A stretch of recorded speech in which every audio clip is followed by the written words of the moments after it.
como que sus credenciales ya hablan hasta cierto punto un poco por él. En el caso de ustedes, están llegando como a un mundo totalmente nuevo de emprendimiento, de nunca he hecho esto y demás. Y muchas veces tiende a pasar que el inversionista dice, ¿sabes qué? La idea no me gusta, pero yo ahí le apuesto.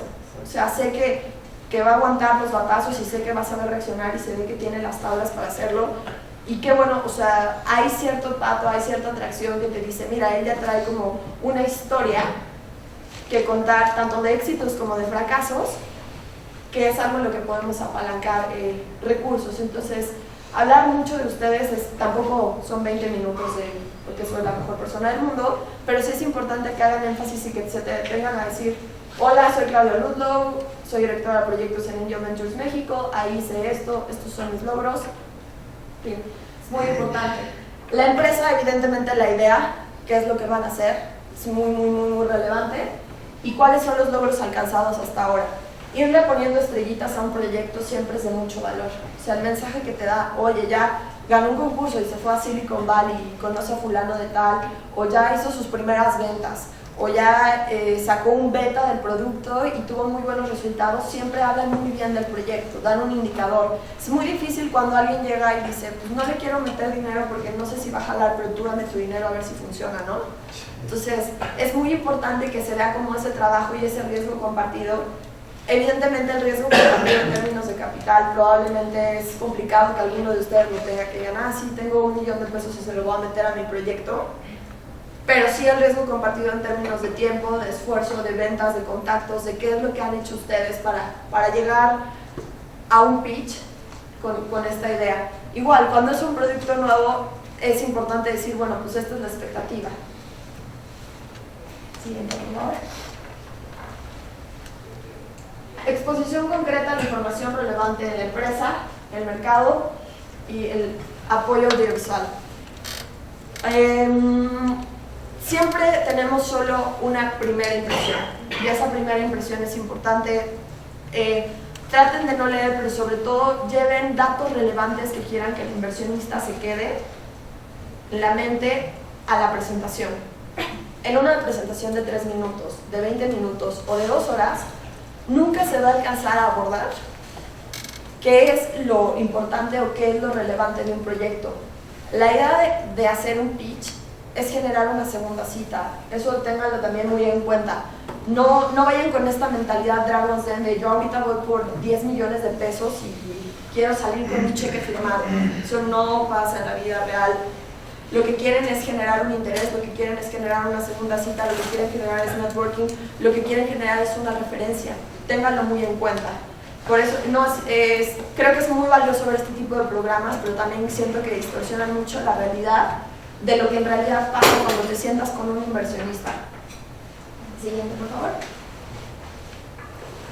Anticipar las preguntas más frecuentes y estar preparado. Siempre es muy refrescante que llegues a una presentación, te hagan una presentación de 5 o 6 slides y al final digas, no, pero a ver, explícame esto, y te digan, ya sabía que me lo ibas a preguntar, y que saquen un slide adicional con una gráfica donde te dicen, es una pregunta recurrente que me hace todo el mundo en el mercado y tengo esta información, hice este sondeo, hice esta encuesta, saqué este dato y esto es lo que te puedo decir al respecto. Siempre es como las preguntas a qué van enfocadas. Muchas veces un inversionista, para que alguien sea inversionista, pues ya debe de tener un track record y sobre todo un inversionista en capital privado. Normalmente la gente que hereda grandes capitales no es tan normal que se involucren en este tipo de dinámicas. Normalmente la gente que quiere invertir en capital de riesgo, en el 80% de los casos, en algún momento de la vida fueron emprendedores. Y normalmente un inversionista va a buscar tener ciertas sinergias con el proyecto. ¿Qué quiero decir con esto? Si yo toda mi vida o si yo me hice emprendedor en real estate, voy a buscar proyectos de real estate. No solo porque es la industria que conozco y la que entiendo, sino es a la industria a la que le puedo aportar, generar sinergias, hacer que el proyecto valga más. Muchas veces llegan como en los eventos y nos dicen, está padrísima tu empresa de internet, pero la verdad, qué miedo, yo no entiendo si el desarrollo que ellos hicieron es algo que hacen 15 minutos en Paint o de verdad encontraron el algoritmo del mañana. Entonces, qué padre está, pero cuando tengas algo de construcción, pásamelo, porque estoy muy interesado en invertir. Entonces, siempre también es importante que tengan en cuenta que inversionistas institucionales, por definición, deben de tener un conocimiento amplio de industrias, y es gente que está muy involucrada en el mundo de la innovación. Entonces, tengan mucho cuidado con los juicios de valor, como somos los únicos que, es la única empresa que, es una oportunidad que nadie ha visto, porque cuando te avientas 10, 12 eventos de estos al mes, ya lo has visto todo en México. Y llega alguien y te dice, no, es que no hay nadie haciendo en biodiesel, y es como, no, hay una planta del gobierno en Chiapas, ¿de qué hablas? Y lleva 4 años operando y es tan caro mantenerla que la tiene que subsidiar el gobierno. El modelo no es rentable hoy por hoy porque la recolección de aceite es muy cara. Entonces, ese tipo de cartas, tengan mucho cuidado con esos juicios de valor, no es el mensaje que quieren mandar. Siempre tengan como sus acepciones de no hay muchos competidores en el mercado, no los conocemos, se vale no conocer a todo el mundo.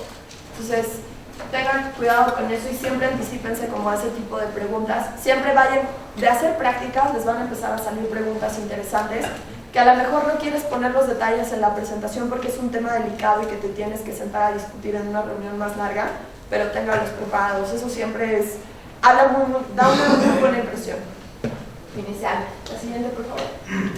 Siguiente. ¿Cuál es la diferencia entre un elevator pitch y un pitch? El elevator pitch, como su nombre lo dice, ya es el típico ejemplo. Si te encuentras a Carlos Slim en el elevador y le tienes que decir que te dé dinero, ¿qué le dirías? Esa es la diferencia entre un elevator pitch. Es tú te subes al elevador y tienes el tiempo en el que estás encerrado en el elevador y no estamos asumiendo que se va la electricidad para decirle lo que le tienes que decir. Hacia eso tiene que estar enfocado un pitch de 3 o de 5 minutos. Tiene que ser muy claro. Me encanta esta imagen porque lo ponen como con pisos, creo que no lo alcanzan a ver. Pero el primero es, ¿qué necesidad resuelves? ¿Por qué eres el más indicado? ¿Cómo pretendes resolverlo? ¿Qué necesitas para resolverlo? ¿Y qué beneficios aportas al inversionista? Claro que sí. ¿Qué necesidad resuelves? Yo me he dado cuenta que no, o sea, no sé. Hay muchas necesidades y también tengan muy en cuenta esto cuando están presentando un proyecto. Buenas ideas, todo el mundo tiene todos los días. O sea, no es como que tú eres el único que se ha dado cuenta que hay un chorro de tráfico en Santa Fe. No eres el único genio. La diferencia entre una buena idea y una gran idea de negocios está en la ejecución. Ojo, y este es un punto que voy a retomar más adelante, pero en términos de la necesidad, llegar con un inversionista a decirle, no te puedo decir mi idea porque me la vas a robar, es darte un tiro en el pie. O sea, o en la rodilla, que es más doloroso. Nunca hagan eso, porque ¿qué es lo que estoy escuchando yo como inversionista? Mi idea es tan fácil de replicar y tiene tan pocas barreras de entrada que si salgo mañana al mercado, el dinero que tú le invertiste lo puede invertir cualquiera y lo va a empezar a replicar y se va a comer ese mercado pequeño o grande.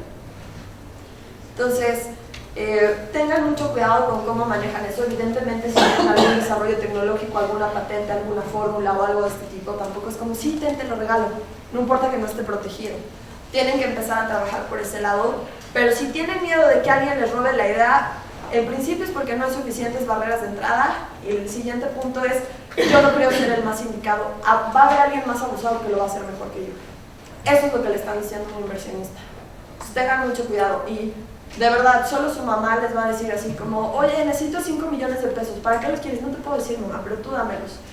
O sea, solo sus papás que los aman y los consiguieron van a ver las cosas desde esa perspectiva. De ahí fuera un inversionista institucional va a ser como, qué padre que traes un buen proyecto, yo no le voy a invertir algo que no conozco o que no puedo entender. Un inversionista debe entender las tripas del negocio de pe a pa para poder como entrar al mismo. El siguiente, ¿por qué eres el más indicado? En teoría hay muchas personas que serían adecuadas para desarrollar un puesto en una empresa. Ahí es importante subrayar por qué yo. La idea o la necesidad está ahí y no soy el único que la ha visto, eso es un hecho. Nadie está haciendo nada al respecto y eso debería de desarrollar como una interrogante dentro de ti de por qué nadie lo está haciendo, por qué no es rentable, porque nadie le ha dedicado el tiempo suficiente, porque el mercado no es lo suficientemente grande, por qué no está pasando, y después traslaparlo a de por qué yo sí debería de hacerlo y por qué alguien más me debería de apoyar con dinero para hacerlo. Porque en vez de decir Claudia que lo haga, no lo hace fulano o sultano. Es muy importante que subrayen esa parte y que dejen bien claro de yo conozco el mercado, tengo esta experiencia, he estado aquí, hice un estudio, he desarrollado todas estas cuestiones, tenemos este prototipo. ¿Cómo pretendes resolverlo? Dime. Perdón que te interrumpa. Si es un proyecto muy involucrado, muy directamente involucrado con la programación, pero esa programación tú no la haces, simplemente tú tienes ya contratada, o bueno, ya tienes la persona indicada que te va a desarrollar el producto, el software que necesitas, ¿eso es una ventaja o desventaja mía? Yo sí creo que debes de involucrarte y entender al menos los básicos. ¿Por qué? Porque si no te van a ver la cara. Eso, o sea, no necesitas ser el mejor programador. Y ve esta perspectiva, la gente más exitosa no es la más multidisciplinaria, es la gente que se sabe rodear de las personas adecuadas. Entonces, sí debes de entender, al menos desde una perspectiva muy básica, qué es lo que está pasando en términos de programación. No es un tema que alguien más lo haga. Tampoco eres one man band. No, yo eso lo entiendo, pero tomando eso que yo creo muy igual que tú, esa persona, bueno, esa empresa, porque es una empresa de programación, es parte de la inversión, es parte de los dividendos de la misma empresa, por lo mismo. Si yo fuera tú, lo presentaría como mi socio. Soy yo que voy a llevar el proyecto y ellos me ayudan en toda la parte operativa y de desarrollo y esto es lo que hacemos. Okay. O sea, es muy válido. Siempre montar una inversión a alguien que trae algo más a la mesa que dinero es algo muy bien recibido por un inversionista. Okay. O sea, no es que conseguir el dinero sea fácil, pero prefieres a alguien que tenga el dinero y que tenga los contactos y que tenga el know-how y la experiencia a alguien que solo tenga el dinero. O sea, inclusive en términos de evaluación, te lo puedo decir, yo conozco a algunos inversionistas de nuestra red a mí no me importaría darle el 80% de mi empresa con que él se sentara en mi consejo porque sé que va a hacer que mi 20 valga o una cosa fuera de este mundo. Entonces, también tiene mucho que ver como el valor que tú percibes. Yo creo que eso ya va un poco más adelante en el tema del pitch. Y es que tú tengas bien claro con quién te quieres asociar. Si quieres money o si quieres smart money. Y hay una diferencia muy, muy importante. Muchas veces lo que te dicen los emprendedores es como la evaluación depende mucho de quién sea el que se va a montar al proyecto. O sea, si él me va a traer muchas más sinergias, si él me va a traer clientes, si él me va a traer proveedores, si él me va a traer know-how, si él me va a traer infraestructura, es mi nuevo mejor amigo. Nosotros tenemos un caso, una inversión que generamos, fue para Aires de Campo, igual y la ubican, es una empresa de alimentos orgánicos, conseguimos que Herdes les invirtiera y Herdes se quedó con el 50% de la participación de la empresa. Y yo creo que, aun cuando es el proyecto de toda la vida de Lupe y Manuel, son los más felices porque Herdes concebía mucho mejor su negocio que ellos mismos y ellos llegaron pidiendo X cantidad de dinero para infraestructura, para camiones refrigerados, para almacenes, porque no sabían quién iba a ser